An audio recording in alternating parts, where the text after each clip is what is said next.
Jua. Kami anak etnis Papa, laku memperkenalkan diri kami. Perkenalkan gelarku Fikrinda Lestari, aku tadi di Padang Sumbuan. Perkenalkan gelarku Selin Kregutong, aku tadi di Parakan. Perkenalkan gelarku Aknatisa Sinata, aku tadi di Medan. Perkenalkan, gelarku Aldo Bigo Stefanus Purba, aku tadi di Bintang Bayu. Perkenalkan, gelarku Ari Wisnipa di Simbolon, aku tadi di Sumbul. Perkenalkan, gelarku Budi Petri Gurning, aku tadi di Tigalingga. Perkenalkan, gelarku Glorianda Purba, aku tadi di Pematang Raya. Perkenalkan, gelarku Edward Site, aku tadi di Dolok Sanggul. Perkenalkan, gelarku Siani Manul Haryanja, aku tadi di Medan. Jua. Welcome to Podcast Etnis Papa.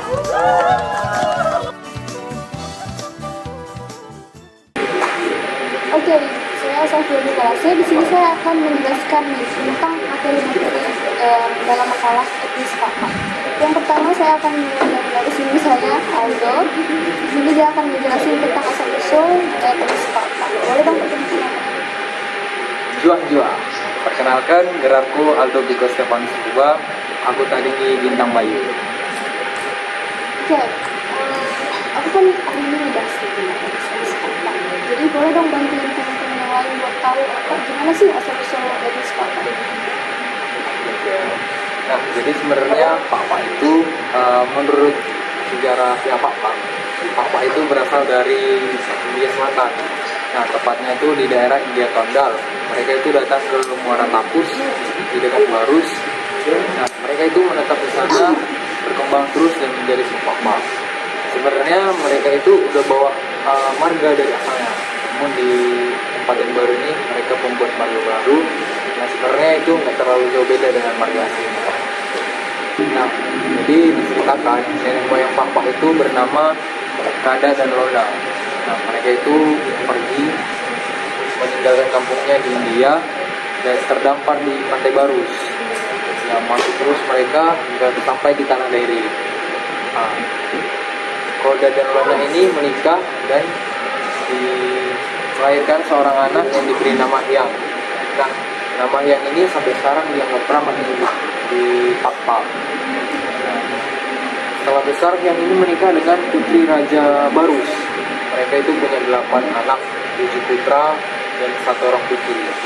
Itu ada Mahadi, Indo, Rakar Jodi, Ubada, Raja Papo, Bata, Akbar, dan putrinya yang bernama Putri Suwati. Oke. Terus kalau di Papa itu ada pengelompokan nggak sih? Nah, ya, jadi di suku Papa itu ada 5 pengelompokan nih. Mereka itu dikelompokkan berdasarkan dialeknya dan wilayah tempat tinggalnya. Nah, yang pertama itu ada Papa Simsim. Jadi Papa Simsim ini berbicara dengan dialek Simsim.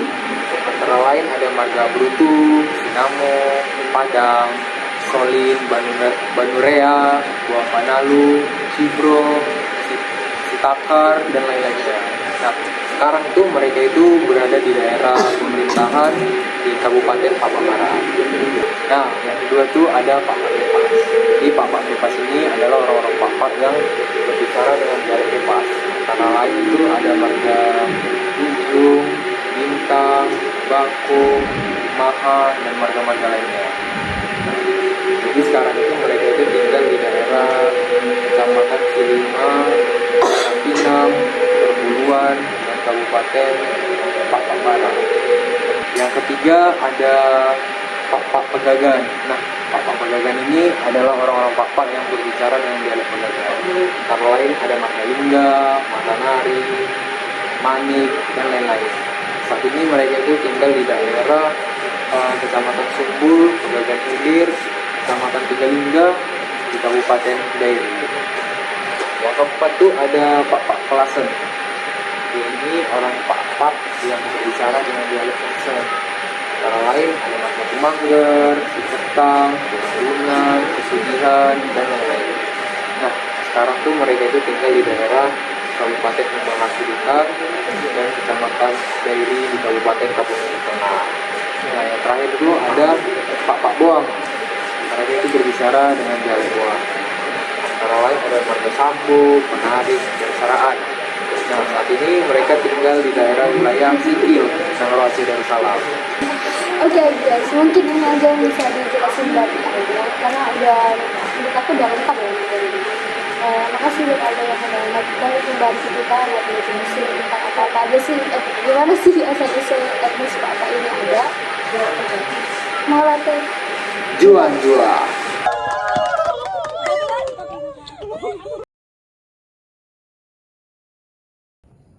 Oke, masih bersama saya Safia Talase.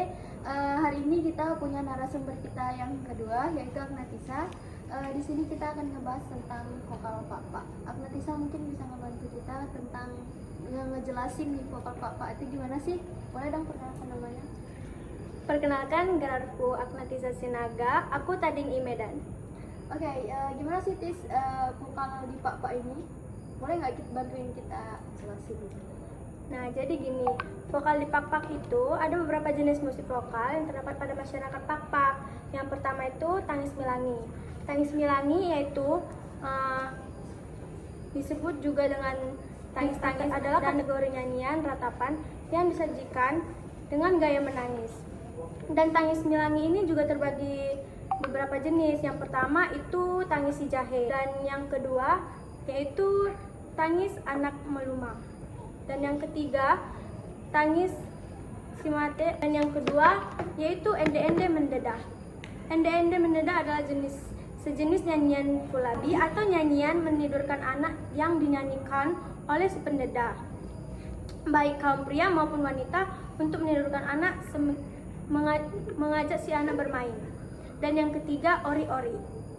Ori-ori yaitu nyanyian untuk menidurkan anak yang dinyanyikan oleh si pendedah. Dan yang keempat yaitu oah-oah. Oah-oah sering juga disebut dengan kodeng-kodeng, yaitu jenis nyanyian yang teksturnya sama dengan ori-ori. Dan selanjutnya akan dilanjutkan oleh teman saya yaitu Glory.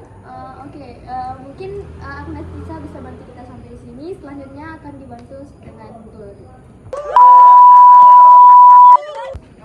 Oke, karena tadi kita udah nanya-nanya nih tentang vokal ke Agnatisa, sekarang kita punya narasumber kita yang selanjutnya yaitu Glory. Boleh dong perkenalkan namanya? Oke. Perkenalkan, gelarku Glorianda Purba, aku Tading I Pematang Raya. Tadi kan aku udah nanya-nanya nih ke Agnatisa tentang vokal. Terus dia udah ngebantu kita dan teman-teman ini buat ngejelasin beberapa vokal yang ada di Papa. Boleh dong dilanjutkan materinya? Yang kelima itu ada sido-sido. Sido-sido ialah nyanyian untuk mengajak si anak bermain. Tujuannya ialah untuk menghibur dengan membuat gerakan-gerakan yang lucu, sehingga si anak menjadi tertawa dan merasa senang. Gerakan-gerakan yang tersebut biasanya ditampilkan pada frasa lagu. Terus ada yang keenam. Yang keenam yaitu nangen. Nangen ialah nyanyian yang disajikan pada waktu mersukut-sukutan. Setiap ucapan dari tokoh-tokoh yang terdapat pada cerita tersebut disampaikan dengan gaya bernyanyi. Ucapan tokoh-tokoh yang terdapat dalam cerita yang dapat dinyanyikan itulah yang disebut nangen. Sedangkan rangkaian ceritanya disebut sungkut-sungkutan. Apabila seluruh rangkaian cerita dan ucapan pada tokoh cerita disampaikan dengan gaya bertutur, maka kegiatan ini disebut dengan sukut-sukutan atau bercerita. Sedangkan cerita yang menyertakan dalam penyampaiannya disebut sukut-sukutan pakenangan. Yang ketujuh itu ada ende-ende mardembas. Ende-ende mardembas itu ialah bentuk nyanyian permainan di kalangan anak-anak di usia sekolah yang dipertunjukkan pada malam hari di halaman rumah pada saat terang bulan purnama.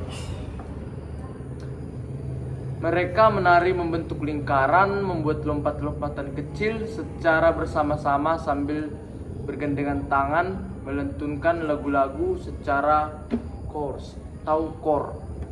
maupun solo kor, nyanyian solo juga disambut oleh kor.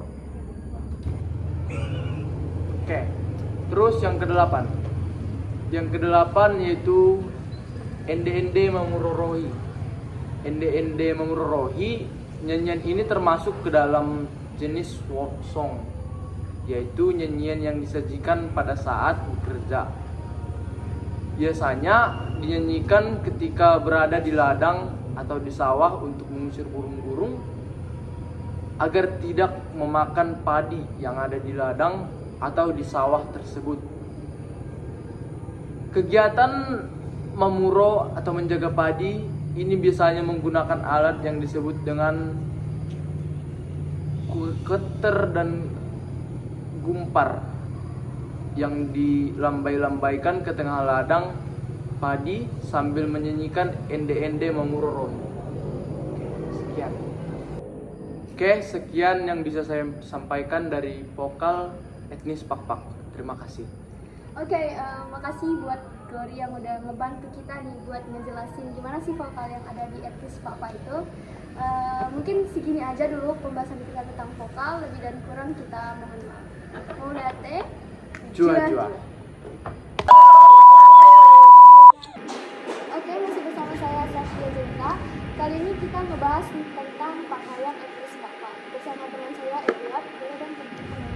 Ya, perkenalkan, gerarku Edward Site, aku tadi idolog sanggul. Oke, Edward, tadi kan aku udah ngebahas nih tentang vokal di etnis Pakpak itu gimana. Nah, kali ini aku mau ngebahas tentang pakaian etnis Pakpak itu gimana sih? Boleh dong bantu jawab pertanyaan teman-teman. Ya, jadi pakaian adat Pakpak itu memiliki keunikannya tersendiri ya di sini. Pakaian adat Pakpak melambangkan perjuangan, pengorbanan dan keberanian, dan juga kewibawaan dan kemakmuran. Pakaian adat Pakpak ini menggambarkan keagungan dan kesatuan antara warga-warga yang beretnis Pakpak. Pakaian adat Pakpak didominasi dengan warna hitam, putih, dan merah. Warna merah pada ornamen Pakpak itu melambangkan kekuatan dalam pekerjaan dan kehidupan. Pakaian adat Pakpak lebih sering digunakan pada acara yang biasanya itu untuk acara adat, pesta, bukan hanya untuk kegiatan sehari-hari. Oke, Edward, ada nggak sih di daerah Pakpak ini perbedaan antara pakaian adat cowok sama pakaian adat cewek? So pasti ada dong ya di sini, dan di sini saya akan menjelaskan. Yang pertama itu beberapa jenis pakaian etnis Pakpak untuk pria. Yang pertama itu ada baju merapi-api ya. Baju ini merupakan baju model Melayu, leher bulat berwarna hitam yang dibubuhi atau dihiasi dengan manik-manik atau yang bisa disebut juga api-api di sini ya. Jenis kain yang umum digunakan sejenis kain beludru, namun belakangnya lebih sesuaikan dengan model dan jenis kain tersebut. Ada beberapa variasi lain yang melekat pada leher dan ujung lengan terdapat juga berwarna merah dan putih. Selanjutnya itu ada bulang-bulang. Bulang-bulang adalah penutup kepala yang melambangkan kehormatan ya dan kewibawaan. Dibentuk sedemikian rupa dari bahan oles berbunga bacang. Nah, yang ketiga nih. Yang ketiga itu ada celana panjang. Ya, celana panjang di sini itu formal ya, yang biasa kita pakai biasanya sehari-hari. Celana panjang berwarna hitam sama dengan kemeja pada ujungnya juga terdapat variasi berwarna merah dan putih. Ya, ukurannya umumnya tidak sampai menyentuh dengan ujung kaki, melainkan berada di posisi tanggung antara ujung kaki, seperti celana yang biasa digunakan oleh atlet silat atau karate. Yang selanjutnya nih ada sarung yang bernama olesidosdos. Jadi celana panjang yang tadi nih, yang hitam, kemudian ditutupi oleh olesidosdos secara melingkar dengan ujung yang terbuka di depan. Selanjutnya nih, yang kelima itu ada borgot. Borgot itu kalung yang terbuat dari emas, baik emas murni ataupun perak yang dilapisi dengan sedikit emas. Sangat tergantung pada kemampuan ekonomi pemilik atau penggunanya. Selanjutnya itu ada rempuriar. Jadi rempuriar itu pisau yang digunakan untuk pria etnis Pakpak yang dibungkus dengan sarung yang dililit dan dilapisi emas atau perak dan diselipkan di pinggang melalui rantai abak. Yang selanjutnya itu ada rantai abak yang digunakan untuk mengunci itu pisau yang tadi ya. Jadi rantai abak itu adalah ikat pinggang dan dahulu terbuat dari perak. Tetapi lazim pula menggunakan oles diikat untuk memperkuat posisi sarung oles si dos-dos dan memperindah penampilan. Nah, jadi itu nih baju etnis Pakpak untuk prianya. Terus kalau buat wanitanya gimana? Yang untuk wanitanya pasti juga ada. Yang pertama nih, ya ada baju merapi-api. Baju merapi-api sama yang seperti saya jelaskan untuk pakaian pria. Jadi dia tidak ada perbedaan yang terlalu signifikan, sama dia. Nah, tapi di sini ada juga beberapa pakaian yang berbeda. Seperti untuk wanita itu ada sarung yang bisa disebut juga oles perdabaitak, yang hampir sama dengan pria. Oles perdabaitak dililit pada pinggang secara melingkar. Oke. Yang berikutnya itu ada saong, kepala yang dibentuk sedemikian rupa dengan oles silima takat pada wanita. Pada wanita muda dibentuk lonjong dengan sudut runcing ke belakang dan dengan rambut yang terurai di dahi. Namun pada usia dewasa, bentuknya lebih sederhana dengan rambut yang terurai di bawah. Yang selanjutnya itu untuk wanita ada lepa-lepa. Lepa-lepa itu kalung wanita dengan bentuk dan bahan yang sama dengan pria. Bedanya, dengan pria barangkali karena tidak ada mata kalungnya, sebagaimana yang terdapat pada borgot, ya jumlah rangkaiannya juga berbeda dan cenderung lebih pendek. Yang selanjutnya rantai abak ya, pada wanita juga ada rantai abak. Rantai abak ini sama seperti yang digunakan pria ya. Jadi sama. Iya sama, jadi tidak ada perbedaannya. Selanjutnya untuk wanita itu ada rabi munduk. Jadi rabi munduk itu sejenis pisau ya, sama dengan pria ya sebelumnya, cuman ini namanya berbeda. Itu untuk wanita namanya itu rabi munduk. Jadi rabi munduk itu sejenis pisau yang terbuat dari besi dengan ujung pisau melingkar kecil ke atas. Gagangnya atau biasa orang Pakpak itu bilangnya sukul ya, sukul. Yang terbuat dari jenis kayu berkualitas tinggi, berukir dan ujungnya dililit dengan emas dan perak. Selanjutnya ada kancing emas. Jadi yang kancing emas ini yang terakhir nih. Jadi kancing emas itu berbentuk bulat atau lingkaran, namun dengan lubang di tengah. Jari-jari lebih kurang 3-4 cm, terbuat dari emas, perak atau logam yang dilapisi dengan emas. Fungsinya sama sebagai hiasan dan menutupi kancing sebenarnya. Artinya umumnya tidak berfungsi sebagaimana kancing dalam artian yang sebenarnya. Jadi itu nih yang bisa aku jelasin tentang baju adat untuk etnis Pakpak pria maupun wanita.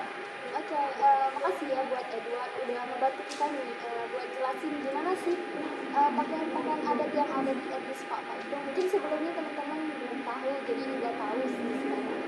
Oke, mau nanti? Jua-jua. Oke, selanjutnya kita akan membahas tentang rumah adat yang ada di daerah Pakpak. Aku ingin mengundang diri perkenalkan diri. Perkenalkan, gelarku di Desa Bergurning. Aku tadi di Tiga.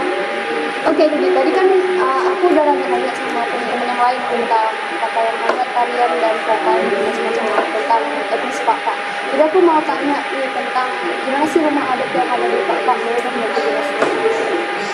Rumah suku Pakpak memiliki bentuk yang unik dan khas, yang terbuat barangkali dengan atapnya yang terbuat dari bahan juk. Bentuk arsitektur rumah adat Pakpak Sumatera Utara tidak hanya berbentuk seni budaya, namun di setiap bagian-bagian rumah adat Pakpak memiliki artian yang bermakna, di mana menggambarkan bagaimana pola pikiran dan bagaimana suku Pakpak berbudaya pada zamannya. Berikut ini beberapa bentuk dan arti rumah adat Pakpak dari Sumatera Utara. Yang pertama itu rumah atap bentuknya melengkung dan memiliki arti berani memikul risiko yang berat dalam mempertahankan adat istiadat. Lalu tampuk bumbungan yang memiliki arti simbol kepercayaan Pakpak, bersimbol satu. Lalu ada tanduk kerbau yang melekat pada bumbung atap rumah Pakpak yang memiliki arti semangat pahlawanan kuat Pakpak, dan juga berbentuk segitiga yang terdapat di rumah Pakpak memiliki arti menggambarkan susunan adat istiadat kuat Pakpak dalam urusan kekeluargaan yang terbagi menjadi 3 besar. Semina adalah saudara kandung laki-laki, Beru adalah saudara kandung perempuan, dan Puang adalah kemanakan. Tidak hanya sampai di situ, seni ukiran di rumah adat Pakpak atau yang disebut dengan gerga Pakpak juga mempunyai makna yang dalam bagi masyarakat. Di sini saya akan menjelaskan nama-nama gerga yang ada di rumah adat Pakpak. Yang pertama itu gerga bergaris semangat marah. Biasanya ini melambangkan bahwa penghuni rumah atau mengetahui segala masalah yang berhubungan dengan adat. Gerga ini biasanya diletakkan pada bagian depan rumah. Ada bagian atas yang berbentuk segitiga yang menghubungkan bidang menghari. Yang kedua, gerga perhembun umeke. Gerga ini biasa diletakkan di bawah gerga perbunga poni, dan gerga ini melambangkan cita-cita agar pemilik rumah mendapatkan banyak keturunan dan banyak harta.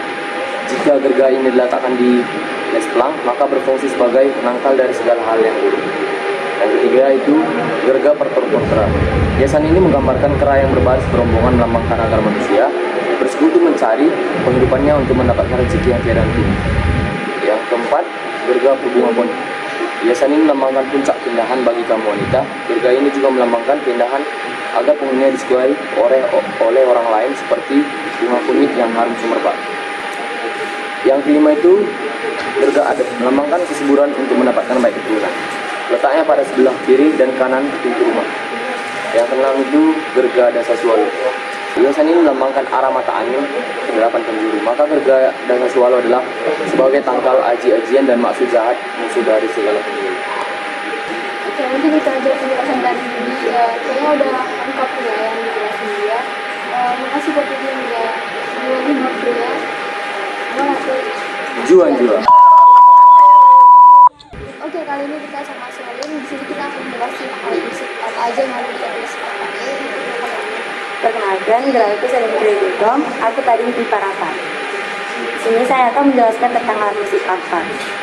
Alat musik pakpak terdiri dari perkusi, seperti gendang dan gong, dan alat musik melodi seperti kalendang, lobat, dan serdam semacam serulung. Yang pertama ada gung sadarabaan. Di cilat-cilat, tongkong, koi, tapuldep, jujur penggora. Cilat-cilat berupa lempengan besi yang berjumlah 2 buah dan penggunaannya dengan cara digeserkan antar lempeng besi tersebut. Dan alat musik yang kedua adalah gendrang sadarabaan. Alat musik pukul seperti gendang yang terdiri dari 9 buah dengan nada yang berbeda-beda dan terbuat dari bahan kayu dan kulit sapi atau kerbau. Alat pukulnya berupa 2 bilah kayu bulat. Yang ketiga ada kelondang. Alat musik pukul yang terdiri dari 9 buah bilah kayu. Yang keempat ada kecapi. Alat musik petik terbuat dari bahan kayu gici dan benang kering. Yang kelima ada gerantu sadarabaan. Terdiri dari 4 buah terbuat dari bahan kunyit. Yang keenam ada gendang si-dua-dua. Alat musik pukul terdiri dari 2 buah dan terbuat dari bahan kayu dan kulit lembu atau kambing. Dan yang ketujuh ada sordam. Alat musik tiup terbuat dari bahan bambu dengan jumlah lubang sebanyak 4 buah. Selanjutnya nanti akan dijelaskan dengan teman saya Risa. Terima kasih buat Selin yang sudah menjelaskan tentang alat musik yang ada di daerah Papua. Itu selanjutnya akan dijelaskan oleh Jua. Oke, kali ini kita sama Rizky nih. Dia akan melanjutkan materi dari Selin yang menjelaskan tadi tentang alat musik apa aja sih yang ada di daerah Papua. Perkenalkan yang namanya. Perkenalkan, aku Ari Rizky Fadil Simbolon. Aku tadi di Sumbul. Selanjutnya saya di sini akan menjelaskan beberapa alat musik Papua. Yang ke-8 yaitu alat musik ketuk. Alat musik pukul yang terbuat dari bahan bambu bulat yang berukuran besar. Dan alat musik yang 9 itu adalah genggong. Alat musik tiup dari bahan besi seperti potongan katak dan cara penggunaannya dengan cara ditiup. Dan alat yang ke-10 itu adalah alat musik saga-saga. Alat musik saga-saga ini terbuat dari bambu atau punggu pola. Alat musik yang ke-11 adalah sabut. Alat musik tiup dan sarune biasanya dibuat dari bahan kayu dan sering juga digunakan untuk adat-adat di Papua. Alat musik yang ke-12 adalah lobat. Alat musik tiup terbuat dari bahan bambu kecil dengan jumlah lubang sebanyak 5 buah dan bentuk kayu. Alat musik yang ke-13 adalah alat musik suling. Alat musik tiup terbuat dari bahan bambu dengan jumlah lubang sebanyak 7.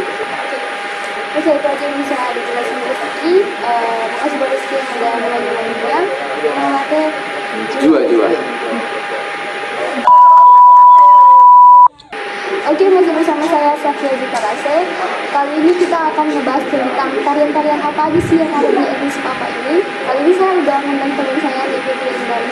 Jadi kan perkenalkan namanya sendiri. Perkenalkan, gelarku Fitri Lestari. Aku tadi ini pada Selimpung. Nah, sebelumnya kan aku udah membahas tentang vokal, tentang sejarah, tentang pakaian adat. Jadi kali ini aku mengundang Fitri buat membahas tentang apa aja sih tarian yang ada di etnis Papa. Ini kan berkoordinasi. Sebelumnya, etnis Pakpak ini kan mendiami wilayah Kabupaten Dairi dan Pakpak Barat. Terus tari tradisional Pakpak ini ditampilkan dalam acara adat maupun acara biasa.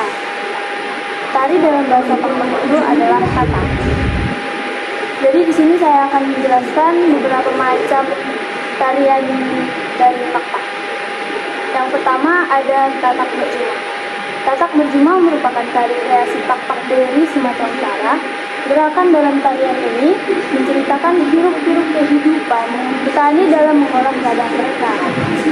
Penggarapan tatak berjumah tidak terlepas dari unsur kebudayaan serta tidak menghilangkan nilai-nilai dari etnis Pakpak.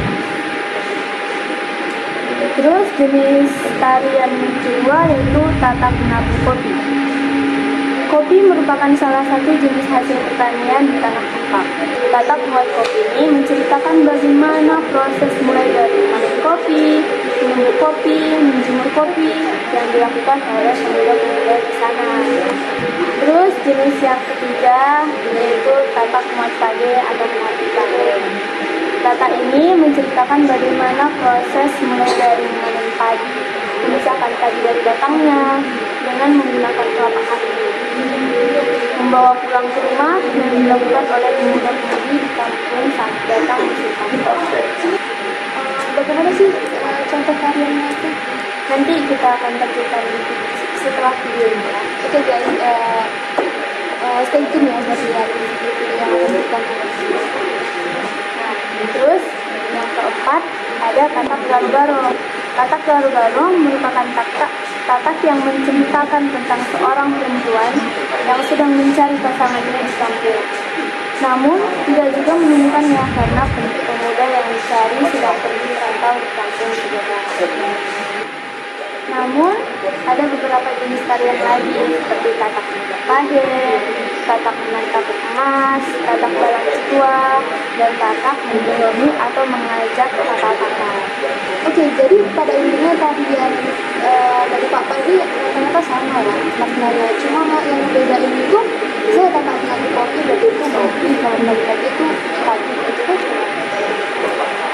Oke, ada yang mau ditambahin? Oke, gak ada yang mau ditambahin nih dari Fitri. Mungkin kan udah jelas ya, aku juga udah lumayan tahu nih dari awalnya yang nggak tahu. Makasih buat Fitri yang udah meluangin waktunya buat dijelasin tentang tarian-tarian ini. Mau latte? Jua-jua.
Selanjutnya aku sama Sian nih guys, dia akan membantu kita buat menjelaskan tentang silsilah dan budaya yang ada di daerah Papua. Boleh kan? Perkenalkan, gerarku Sion Immanuel Haryanja. Aku tadi di Medan. Oke, kali ini aku akan menjelaskan yang sesuai dengan pertanyaan tadi, di mana marga dan silsilah Pak-Pak. Yang pertama adalah Pak-Pak Simsim. Pak-Pak Simsim ini banyak ditemukan di daerah Kabupaten Pak-Pak Barat. Nah, mereka terdiri dari beberapa marga, yaitu seperti Brutu, Sinamo, Padang, Solin, Banurea, Uang Manalu, Sitakar, dan Sigoro. Nah, yang kedua itu adalah Pak-Pak Kopas. Pak-Pak Kopas ini terdapat beberapa marga seperti Ujuf, Bako, Maha, dan marga Bintang. Mereka banyak mendiami di wilayah Dairi. Itu aja sih. Itu aja. Berarti marga dan silsilah Pak-Pak ini mungkin cukup singkat ya Pak? Ya, karena dimanapun juga sesuai dengan di daerah kita kan seperti di Dairi, dan banyakkan mereka yang istilahnya Pak-Pak Barat lah yang menempatinya. Jadi itulah yang bisa saya berikan materi hari ini, lebih dan kurangnya. Oke, kasih buat Sion yang udah membantu kami menjelaskan tentang apa aja sih silsilah dan marga yang ada di sini. Mau aja. Jua-jua. Oke, kali ini saya yang akan mewawancarai Jelita. Boleh diperkenalkan lagi namanya? Perkenalkan, gerarku Safriani Kalase, aku tadi di Medan. Di sini aku akan menjelaskan tentang makanan apa aja yang ada di daerah Pak. Yang pertama ada pelan. Salah satu makanan khas apa yang populer adalah pelan. Pelan ini terbuat dari nasi yang berbentuk lunak dengan campuran rempah-rempah seperti kunyit, lengkuas, bawang, cabai, dan nasi jagat kayu. Sekilas terlihat seperti nasi kuning. Pelan ini biasanya dilengkapi dengan daging sebagai lauknya. Daging yang dipakai adalah daging ayam. Pelan ini bukan makanan sehari-hari daerah Pak. Pelan ini biasanya dimakan jika akan membuka ladang agar terhindar dari bahaya.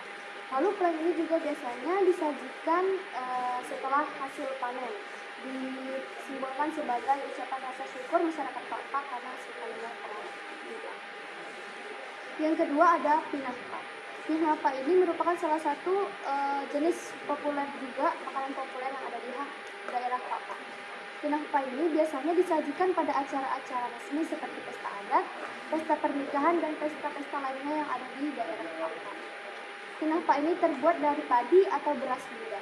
Padi atau beras muda tersebut digongseng hingga panas, dan dalam keadaan panas, padi muda tersebut ditumbuk sehingga hancur. Lalu butiran beras itu akan berubah menjadi bentuk yang seperti beras yang putih. Cara menikmati pinahpa ini ada dua. Yang pertama dengan dimakan langsung, yang kedua juga bisa diseduh dengan air panas lalu ditambahkan dengan kelapa parut. Yang ketiga ada ginaru.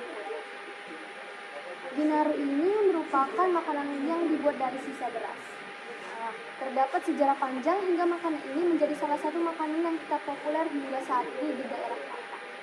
Dahulu, apabila ibu-ibu di Pak menapi beras, menir akan disisihkan lalu disimpan. Menir itu adalah ujung beras yang merupakan patahan dari beras-beras yang telah ditanam. Lalu ketika musim panceklik atau saat ekonomi di Pak sedang buruk, menir itu akan disimpan lalu dimasak menjadi bubur.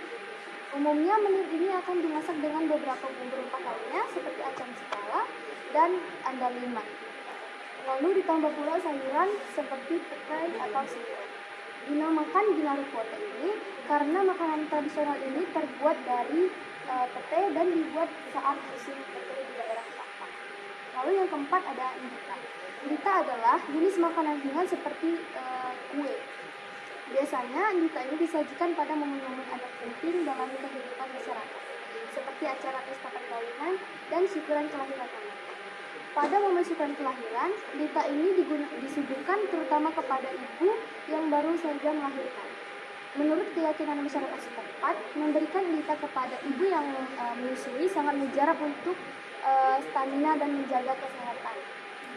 Indita adalah makanan yang berbahan dasar beras, di mana beras tersebut ditumbuk menjadi halus.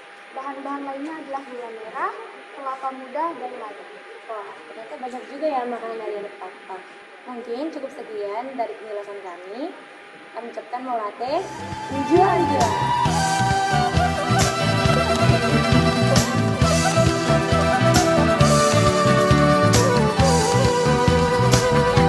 Jual-jual.